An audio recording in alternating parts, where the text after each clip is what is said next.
Hello mga loves! Pumunta pala kami sa sementeryo. Dinalaw namin ang lola ko kasi 20 years death anniversary niya ngayon. Grabe ang init, mapanakit, parang mga tao lang. Nakalimutan ko magdala ng walis kaya pa ako na lang ang ginamit ko pang linis. Kanina ako man talaga Ang galing-galing naman magsain ng anak mo, nanay. Ayan o. Pwede nang pagtyagaan. So ayan na nga, magtitirik na ako ng kandila. Yung lola ko pala ang kasama ko nung bata pa ako. Kaya sobrang lapit ko sa kanya.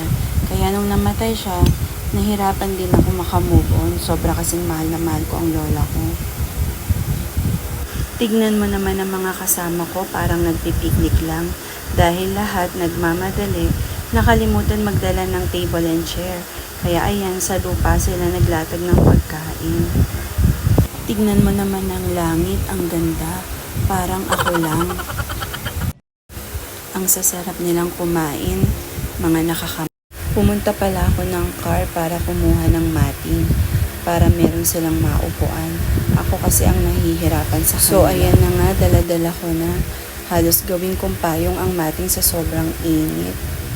Hanggang dito na lang po muna. Sa next vlog po uli.